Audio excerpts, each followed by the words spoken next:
You're listening to Skeptoid. I'm Brian Dunning from Skeptoid.com. Daylight Savings Time Myths. Today we're going to turn our clock back, or forward as the case may be, and screw up our sleep cycles, casting everything into disarray for a good week until we recover. For today's topic is Daylight Savings Time, the myths, the fallacies, and the facts. Why on earth would we ever want to change our clocks a few times a year? Is it actually a good idea? In today's day and age, is it still good, or is it outdated? Benjamin Franklin is often credited with inventing the concept of daylight savings time on the principle of conserving candles. However, a closer look at this popular tale reveals cause for skepticism. Franklin's paper was actually a satire poking fun at the partying lifestyle of Parisians, not a serious recommendation. It was a letter written in 1784 for the Journal de Paris in which he proposed firing cannons at sunrise to wake people up and break them from their nocturnal habits. To justify this, he suggested that sleeping instead of burning candles all night long would save Parisians 64 million pounds of candle wax over 6 months. The first serious propositions came independently from different sides of the world a century later, from New Zealander George Hudson in 1895 and Englishman William Winnett in 1907. Both recommendations were to provide for additional sunlit leisure time after work, and it was proposed for use in the summertime only because if it were done in winter, the shorter days would force morning activities, like children walking to school, to happen while it was still dark. That's why we have the current schedule of observing daylight savings only in the summertime. Our workday squeezes into the middle of that narrow band of daylight during the winter, and it drops down to the bottom of the wider band of daylight in the summer, keeping our morning wake-up times roughly aligned with sunrise, but giving us an abundance of extra daylit playtime after work when the days are long enough to permit. Perhaps the most pervasive popular perception about daylight savings time is that it's all about farmers. The idea being that certain farm tasks should be done at sunrise, whether it's milking cows or watering or harvesting crops, and changing the clock makes this easier somehow. The obvious response to this is that these tasks are going to continue to be done at sunrise, regardless of the time shown on some irrelevant clock. When you dig in and read the arguments for or against daylight savings put forth by various groups, farmers are said to be among the most vocal opponents of daylight savings. Here's a quote that I must have found 100 times in different sources, word for word. "Farmers, who must wake with the sun no matter what time their clock says, are greatly inconvenienced by having to change their schedule in order to sell their crops to people who observe daylight saving time." No matter how many times I found that same sentence, I could never discover its original source. The concept is illogical at face value. In the morning hours, daylight savings effect is to keep the clock more in line with sunrise, i.e., 6 a.m. comes an hour earlier in the summer when the sun is rising earlier. If farmers need workers to arrive when the sun starts drying the dew, daylight savings is clearly their friend. I found many articles repeating the presumption that farmers oppose daylight savings, but almost nowhere did I find a good reason articulated, at least not one that pertains to farming. The president of the New South Wales Farmers Association could only come up with this argument. "Daylight saving has a significant adverse impact on rural families and community businesses. An example is children traveling home from school in the heat of early afternoon sun. Members also say they have trouble getting their children to bed at normal bedtimes, and farmers indicate that they work longer days." Which says nothing about daylight savings creating a problem for the practice of farming. At the same time, other farmers express the same pleasure as other people at the extra hour of sunlit family recreation time after a summer workday. Dairy farmers have the closest thing to a cogent argument that I could find. Let's say that their product has to be to market at a given clock time, and twice a year the clock changes by an hour.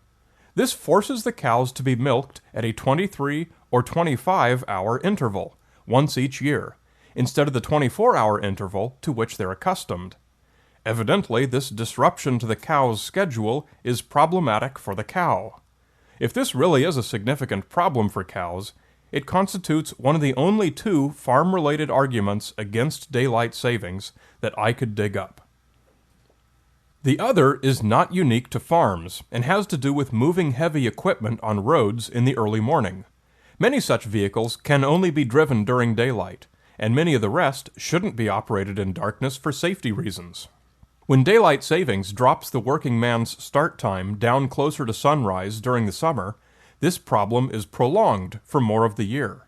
But I'm still not convinced by this argument's logic. Farm work starts with the sun. Safe equipment operation starts with the sun. That's how it's always going to be. Daylight savings keeps the clock time at the beginning of the workday more consistent with sunrise year-round. So, from a rational perspective, the people who depend on the morning sun for their job have every reason to be the biggest supporters of daylight savings. It brings them better consistency. So now we come to what everyone believes, and what's written down on paper as the official reason we observe daylight savings time: the conservation of electricity. The idea is that residential power usage is reduced because people don't have to turn their lights on until an hour later in the summer. This was indeed true the first time the question was deeply studied, which was during the oil crisis of the 1970s. The Department of Transportation calculated a 100,000-barrel savings in oil from a 1% savings in power usage, compared to if we'd stayed on standard time. However, in the decades since then, air conditioning has become much more ubiquitous, and its power consumption greatly outpaces the reduction in lighting, although this is slightly offset by reduced heating on fall and spring mornings. In addition, people have many more electronic gizmos around the house than they did in the 1970s. Having people at home for an extra hour is not nearly such a great way to conserve electricity as it used to be. Nowadays, people studying power usage during daylight savings get mixed results. There's a lot of regional variation. Places like Florida, with maximum air conditioning needs, clearly use more electricity because of daylight savings, while cooler northern states may still see overall savings due to reduced lighting needs. Generally, reports of national energy consumption combine results from a cross-section of utility companies nationwide. Depending on what utilities you include in your report, you may get very different overall results. A truly comprehensive report that accounts for all data is probably outside the realm of practicality. If you do a Google search for daylight savings energy consumption, you'll find reports are all over the map. In fact, the year after the Department of Transportation found a 1% savings, the National Bureau of Standards reviewed their data and found no savings. Some reports find that it uses as much as 1 to 2% additional electricity. Some find there's a savings of as much as 1 to 2%.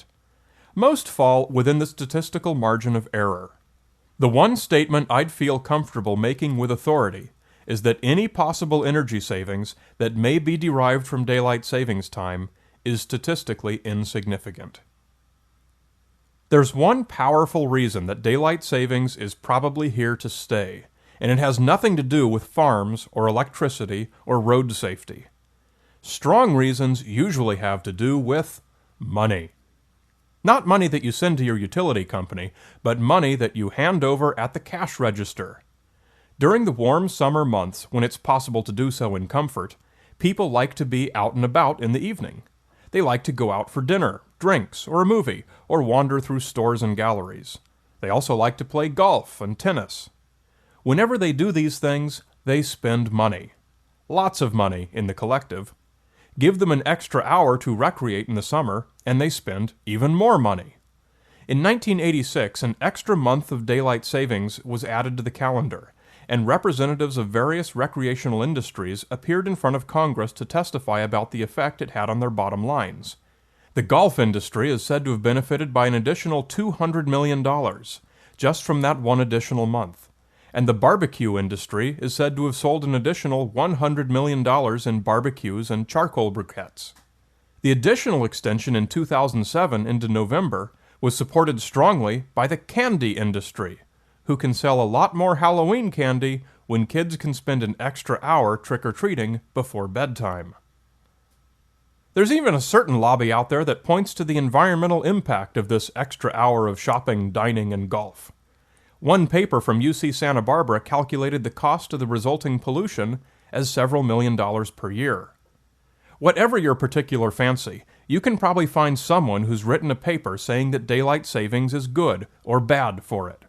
Daylight savings is one case where the fewer words you use to describe it, the more accurate you are. One word, money. The more details you go into beyond that, the more treacherous your footing.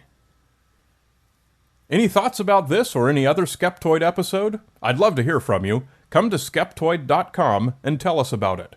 Post your remarks to the comment form for the online transcript for this episode, or post it in our forum, hosted by our friends at the James Randi Educational Foundation.